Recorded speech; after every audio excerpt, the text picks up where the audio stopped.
In this video, we're going to look at a real speaking test from a real student, and I'm going to tell you from an IELTS examiner's perspective what the student did well and what the student can improve on for next time. And at the end of the video, we will talk about the actual band score for this student.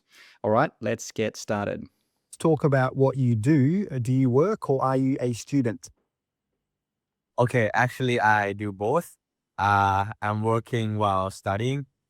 Right now, I'm currently in second year at Chulalongkorn University. I'm majoring in communication management. My courses include public speaking, marketing, branding, advertising, public relations. Pretty good start from the student there. The part one answer might be a little bit too long, but overall, I think it's pretty good. I also like how the student or how Alan started by saying, "Actually, this is a really nice discourse marker." Yeah. Thanks. Thank you. And when did you decide to study these subjects?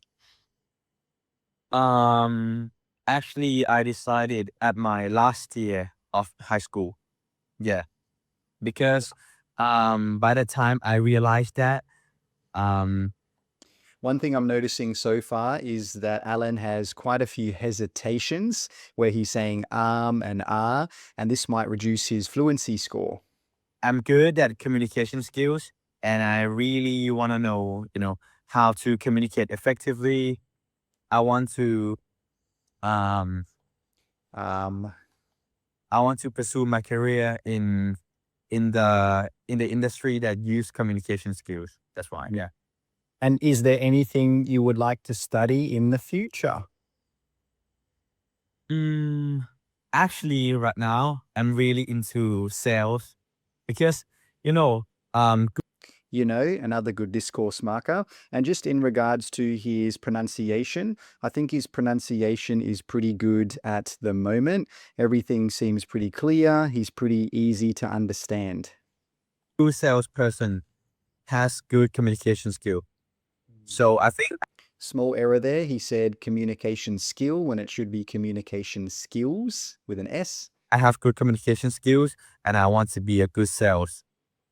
And just going back to pronunciation, normally in this, when you're speaking naturally, if you're going to say I want to, just say I wanna. It's perfectly fine to say I wanna in the speaking test. It's very, very natural. Good salesperson. That's why. Yeah.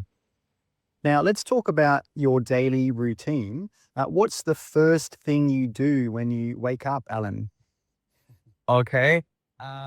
So normally after I wake up, I After wake up, small grammar mistake there, should be after waking with an ing. normally do two things. First, I meditate, stay with myself, just be in the presence to um don't get distracted by social media, and He's showing some good vocabulary there. So Alan said meditate, he said distraction. the second option, I exercise. Yeah. Thank you. Thank you. The problem I'm seeing so far is some of Alan's sentences are quite short. To improve his grammar score, he would need to make some more complex sentences. But this is just the start of the test. It's just part one. So we'll see how he goes in the rest of the test. So that's where to start my day. Yeah. Is your weekday routine different from your weekend routine? For sure, for sure. In weekdays, my schedule is so busy. I have to study, have to train, boxing, MMA, have to make content, consult with clients, so many things. Something to note there is that Alan's just saying a lot of short sentences. I have to make content. I have to do this. I have to do that. Well, instead of just listing things, it's probably better to focus on maybe two things and then expand. So he mentioned content creation. Well, he could expand on that. He could give a little bit more information about that. But on weekend, I Small grammar mistake should be on weekends. normally spend my time with families, and Sunday I go to church. Thank you. Just a little issue there I heard with his pronunciation.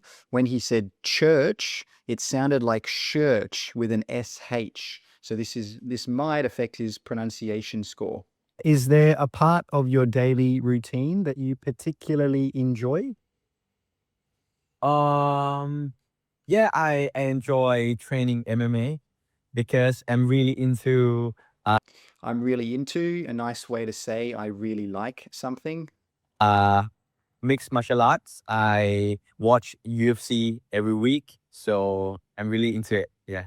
Do you ever feel like changing your daily routine? For sure.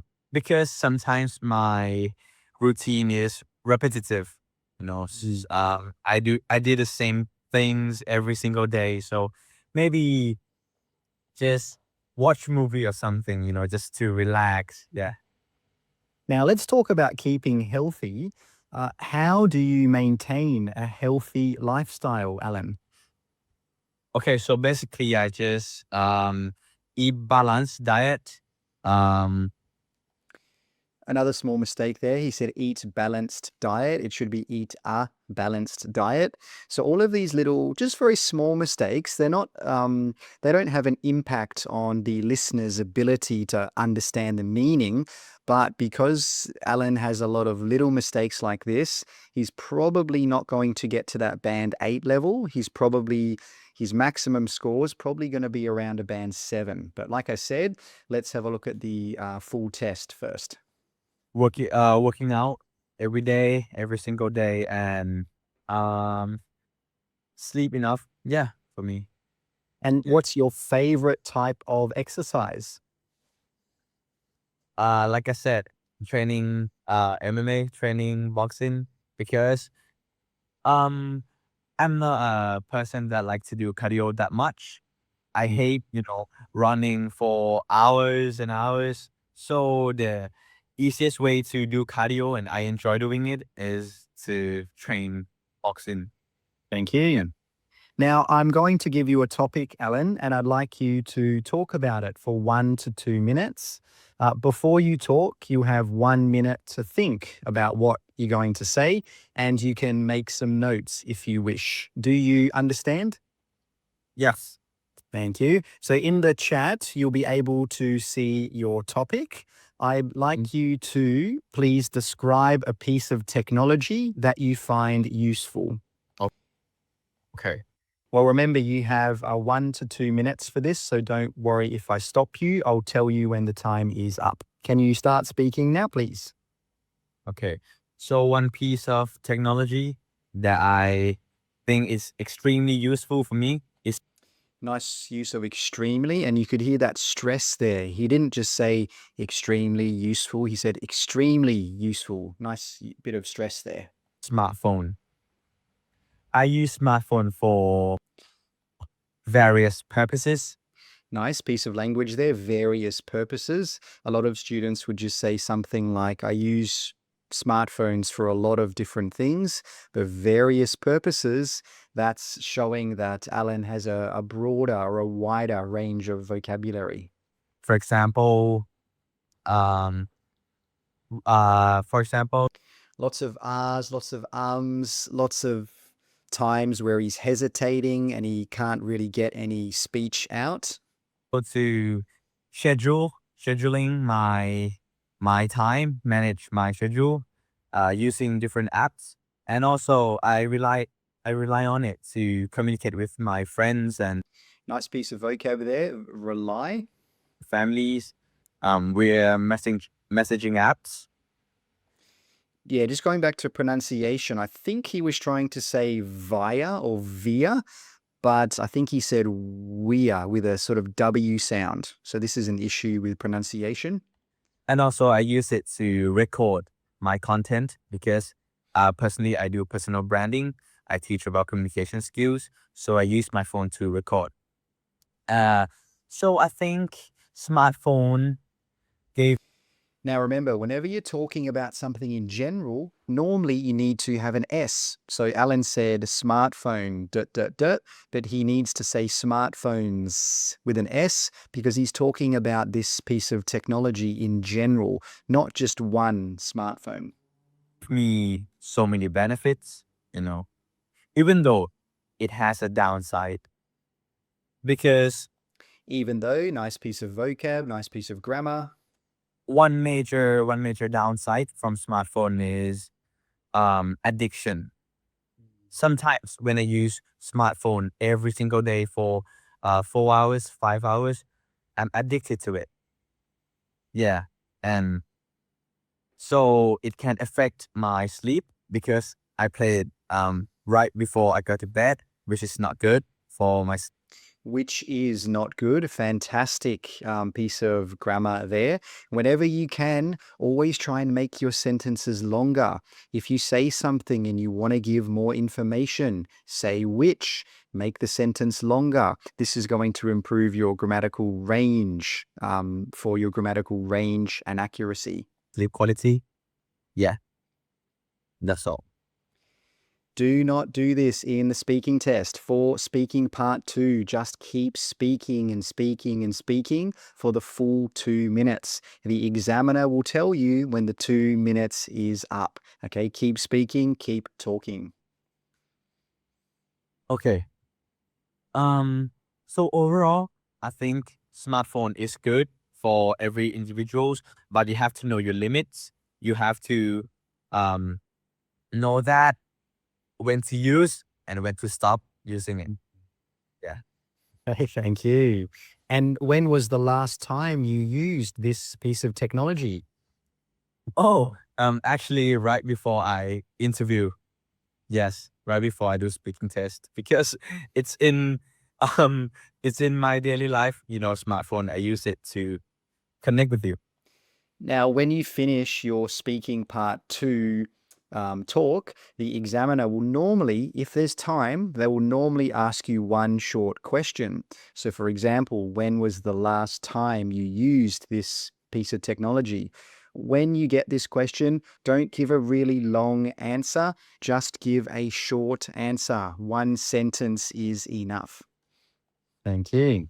All right. So we've been talking about a piece of technology that you find useful, and I'd like to discuss with you one or two more general questions related to this, Alan. Let's consider, first of all, technology.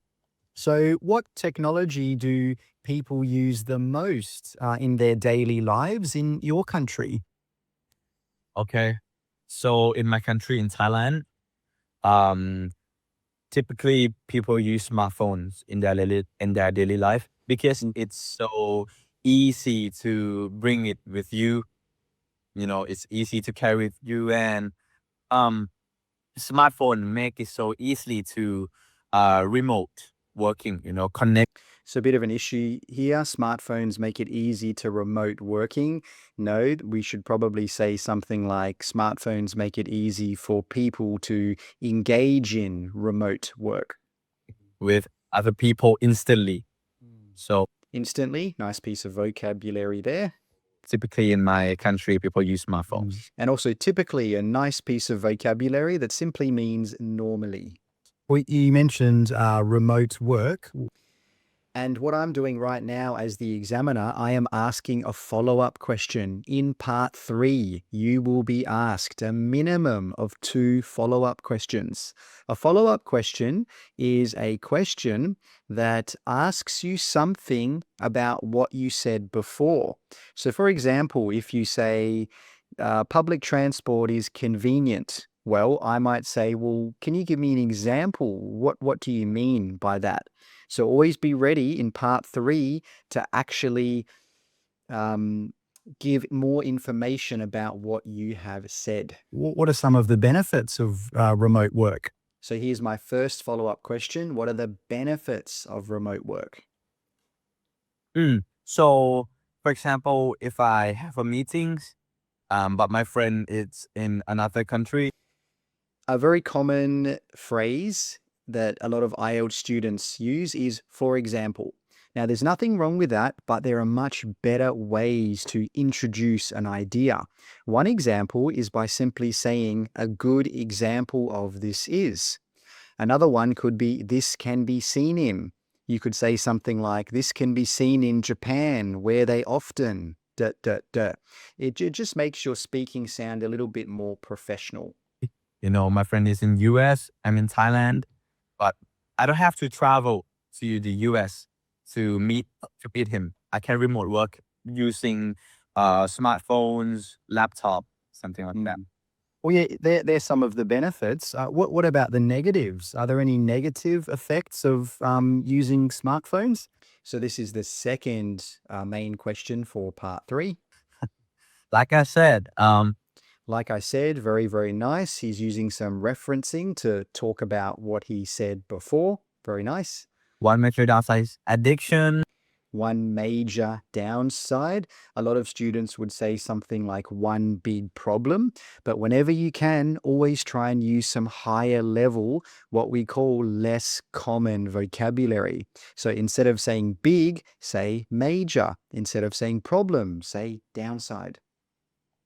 And additionally, the blue light, the blue light provide from the phones, it's really affect our brain. It's damage our brain if you use it for a long time, and it can affect your sleep quality. So don't use it right before going to bed. Well, you've mentioned social media a little bit today. Why do you think social media is so popular today? So this is the third question for the first subtopic in part 3. Okay, so if you look into 10 years ago, people Nice. I like that. If you look into the past, 10 years ago, communicate. You have to send a mail. You have to just a little issue with the tenses there. He says, or he said, you have to, but he should have said you had to because he's talking about the past. pay for an ad to show your product or your business on the pole. But nowadays, it's so easy to share your lifestyle, share your business, to promote your product via social media. So it's really easy to reach so many people to get an engagement. Really nice language here to reach, engagement.